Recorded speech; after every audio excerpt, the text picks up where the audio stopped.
The sun rose over the hills like a slow burn, stretching golden fingers across the dewy grass of my ranch. I stood by the porch, coffee in hand, staring out at the quiet pond nestled between two old cottonwoods. It was peaceful, exactly what I'd wanted when I retired from the Air Force and bought this land, but peace, I was learning, didn't come easy when you lived near Willowcrest Estates. Their expansion had been creeping for years. New homes stamped out like cookies, all beige, siding in forced smiles, and while my property line stood clear, the HOA's influence stretched like a shadow over everything nearby. They'd paved a sidewalk up to my fence, planted roses against my cattle gate, and now, it seemed, their self-appointed queen had taken personal offense to the most unassuming part of my land, my pond. It wasn't just a pond, of course. It had a history most folks didn't know.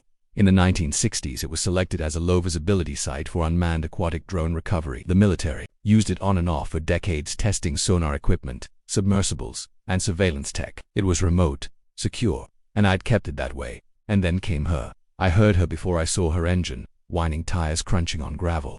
A moment later, a white golf cart creaked to a halt outside my main gate. The driver, a woman in her 50s, platinum blonde bob, oversized sunglasses, and the sharp posture of someone who believed rules were made for others. "Mr. Warner," she shouted, stepping out, "we need to talk." I set my coffee down and walked over, not in any particular hurry. She pointed past me toward the pond. "That water feature of yours is becoming a problem. It's clearly visible from the new units on Spruce Lane. One of our residents said her child had nightmares about it, called it a murky monster lake." I blinked. "Ma'am, I think the nightmares are your problem. That pond's been here since Eisenhower was in office. Well, we've discussed it at length in our HOA meetings, and we've concluded it's a visual hazard and a breeding ground for mosquitoes. You'll need to install a barrier fence and put out pesticide treatments." "No," I said simply. She frowned. "Excuse me?" I stepped closer. "That pond is under federal designation. Joint use site. Military operations. I'm not at liberty to modify it without clearance." She scoffed. "Are you seriously expecting me to believe that Puddle is a military site?" I crossed my arms. "Not expecting you to believe anything, just expecting you to leave." Her lips curled into a smile that didn't touch her eyes. "You may think you're outside the HOA's reach, Mr. Warner, but we've expanded our authority before. I suggest you comply or we'll take the necessary steps." I didn't respond. I just turned, walked back to the porch, and picked up my coffee that evening. I noticed a laminated note zip-tied to my gate. "Notice non-compliant water structure, immediate correction requested," so it began.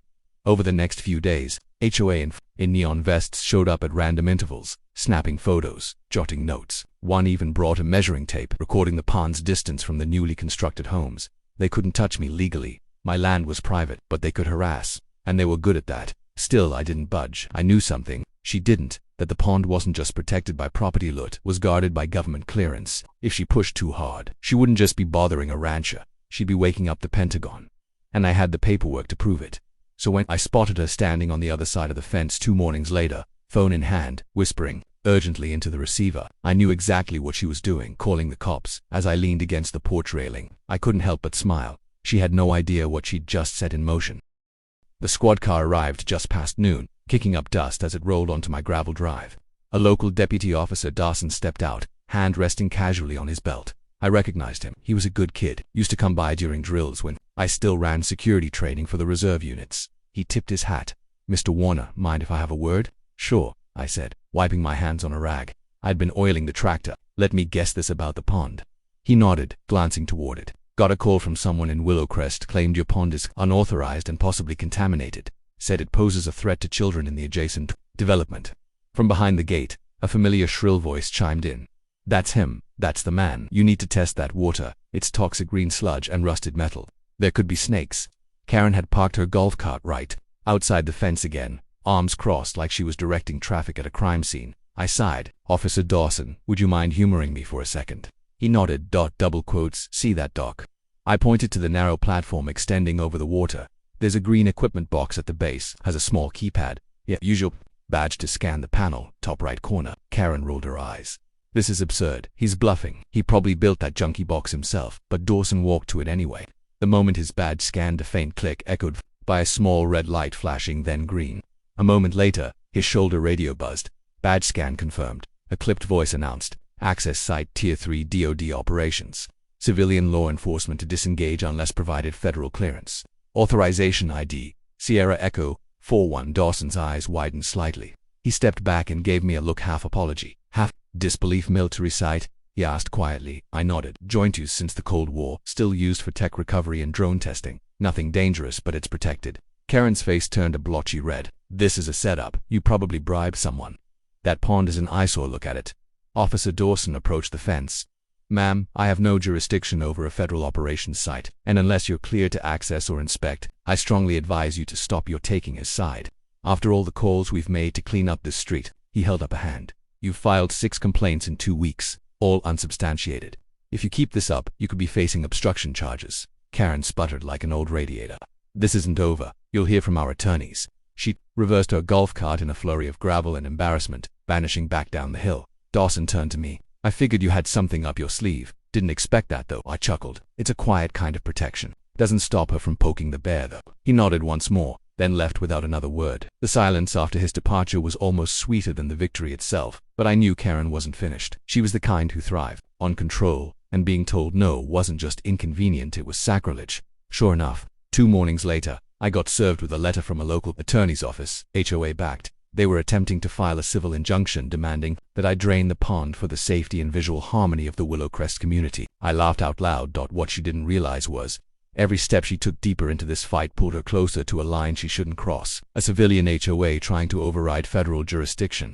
That wasn't just petty, it was suicidal. I made a call. A quiet one, the kind of call that didn't go through a secretary or a switchboard, the kind of call that woke up people in DC who didn't tolerate civilian meddling in protected sites. And while I didn't want to escalate things unnecessarily, I wasn't about to let some neighborhood dictator endanger classified protocols over a pond she didn't understand. So I sat back, waited, let the water stay still. But storms were coming and she'd just poked a very large, very silent beast. Karen didn't just cross the line, she barreled past it in a smug little golf cart, dragging the entire HOA with her. The following week, I received a second letter, this time stamped with the county clerk's seal. Karen had filed an emergency petition, claiming my industrial water site was a hazardous operations zone and demanded an immediate injunction. She cited public safety, psychological trauma to children, and even potential espionage activity. Espionage. I set the letter down, took a long sip of black coffee, and stared out at the pond. The water was still tranquil, but beneath that surface, ripples were building just like they had during my years in forward ops. You could feel when a situation was about to shift. It was time to move from defense to offense. I drafted a brief report, nothing detailed, just enough to trigger awareness, and forwarded it to a contact at Fort Linwood. I didn't expect much. Most requests moved slowly, but then again, most didn't involve a civilian HOA threatening to breach a federal designation. 40-8 hours later, I got a call. Warner, this is Colonel Hayes. We received your note. Want us to remind them who owns that water. Subtly, I said, just enough to make an impression. He chuckled. Copy that. The next morning it began. A matte black SUV rolled up my drive at dawn, followed by a Humvee fitted with signal equipment. A drone trailer came next, escorted by 2 men in fatigues. No weapons, no show of force, just quiet, coordinated presence. They parked by the pond, unloaded crates, and began assembling a small array of aerial and aquatic drones, training models. Nothing classified, but impressive to any civilian eye. Karen, of course, couldn't resist. By 9 a.m. she was at the gate, mouth agape, staring at the operation unfolding on the water's edge. A sleek quadcopter zipped overhead, and 2 technicians dropped a small submersible into the pond. This is outrageous, she shrieked at no one in particular. This is a residential area. You can't just bring in military hardware. And one of the men looked up calmly. Ma'am, we are conducting an authorized drone navigation drill on federally leased land. Please step back from the fence. I demand to speak to your supervisor. That would be Colonel Hayes. You can reach him through the Department of Defense. Karen looked like she'd swallowed a lemon whole. By afternoon, word had spread across Willowcrest. Residents peeked over fences and gathered on sidewalks with binoculars. Some brought lawn chairs and watched in fascination as the drones took flight. Dove surfaced and synchronized in formations over the pond. Whatever fear Karen had tried to stir was now curiosity, then admiration. That night, the Willowcrest Community Forum lit up. Looks like our neighbor is running some serious. Does anyone know what those things are? My son wants to know how to join the military now. That was awesome. Karen said it was a toxic dump. Doesn't look like one to me. By the 3rd day, HOA members were questioning Karen's authority. A board vote was called. She tried to rally support, but her paranoia had backfired. Her claims of espionage now looked delusional. And worse, her obsession had cost them money.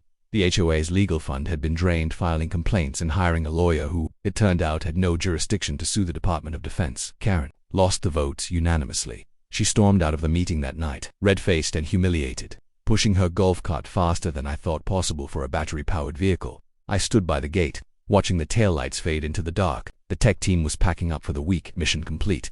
Colonel says, "Thanks for the drill time," one of them said, giving me a nod. "Tell him I owe him a bottle of something strong," he smiled. "You know where to send it." As they drove off, the stillness returned to my ranch. No more laminated notices. No HOA enforcers measuring my grass. No false reports to the sheriff. Just the pond quiet, deep and unmoved. And though I knew Karen wasn't the type to disappear forever, she'd tasted something she couldn't explain, couldn't defeat, and definitely couldn't control. That knowledge would haunt her far longer than any fine or HOA rulebook. But I wasn't done yet. There was still one last thing I needed to do. A week past, the pond was still. Karen wasn't, though she'd been voted out as HOA president and shamed across every backyard in Willow Crest. Her pride hadn't fully deflated. Like a balloon left in the sun, it just sagged, quiet but volatile. Expected one last attempt. Something dramatic. It came on a Thursday morning. A white SUV, not the usual golf cart, rolled up to my front gate. Karen stepped out wearing a crisp blazer, flanked by two men in collared shirts and sunglasses. One carried a folder. The other had a drone camera slung over his shoulder. She shouted up the drive like it was a courtroom. "Mr. Warner, we're filming documentation today for legal and media use. You'll want to cooperate." I leaned on my shovel, halfway through a fencing job, sweat drying on my neck. "Media, we're exposing abuse of land use privilege," she declared, holding up a microphone like she was broadcasting for 60 minutes. "We'll prove this so-called military pond is just a backyard science project with friends in high places." The man with the camera fired it up. A red light blinked. Karen straightened her blazer like she was about to deliver the story of her life. But before she could speak, a low hum rolled across the ranch. She turned and froze. From beyond the tree line, a large mad black transport drone glided silently into view, bigger than anything she'd seen before. Its wingspan stretched wide like a hawk in slow motion, casting a long shadow across the ground. The camera guy lowered his lens. Wide-eyed. The drone paused above the pond, hovering with surgical precision, then gently descended, locking into the dock's loading bay with a magnetic snap. Karen took a step back. What is that?" "Classified transport unit," I said calmly. "New testing model. They let me schedule some supervised docking drills since the site meets clearance specs." She didn't speak. The red light on the drone's body blinked twice, scanning, logging, confirming. Then a hatch opened on its underside, revealing an interior lined with fiber optics and modular tech panels. Karen's knees buckled slightly. I walked over to the gate and handed the man with the folder a single sheet of paper. "This is a CISA order signed by the Department of Defense. You're trespassing on a classified training zone. Any recorded footage from your drone or camera constitutes a breach of federal operational privacy." He read it, paused, then slowly nodded, signaling his partner to power down the equipment. Karen's lips moved, but no sound came out. She looked around, realizing no one was coming to save her. Not the HOA, not the county, and certainly not the camera crew she'd brought to take me down. You can't threaten us like this." I looked at her, calm but firm. "I haven't threatened you. I've been patient. I've followed protocol. But you crossed a line. Again, that pond, that doesn't belong to your neighborhood, your HOA, or your camera crew's narrative. It's protected for reasons far bigger than any lawn dispute." The folder man whispered something into her ear. She shook her head violently at first, then relented. They packed up in silence. No final word, no dramatic monologue. They left the way they came, quiet, red-faced and small. Later that evening, I sat on the dock with a beer, boots hanging just above the still water. The drone had been retrieved. No sign it was ever there. Birds were returning to the trees. The frogs resumed their nightly chorus. I looked across the pond at the distant rooftops of Willow Crest for the first time in months. They didn't feel like a threat, just houses with lights flickering on one by one, unaware of the silence they owed to a battle they'd never fully understand. Karen, I'd heard, had been removed entirely from the HOA board. The other members voted to ban unilateral complaints. They even sent me an apology letter. I framed it, hung it in the barn. The pond was mine again, quiet, classified, untouchable. They say power makes noise, but real power, it moves in silence, hovers in shadows, and lands without warning. And sometimes it lives beneath the surface, still as water, waiting for the wrong person to make a splash.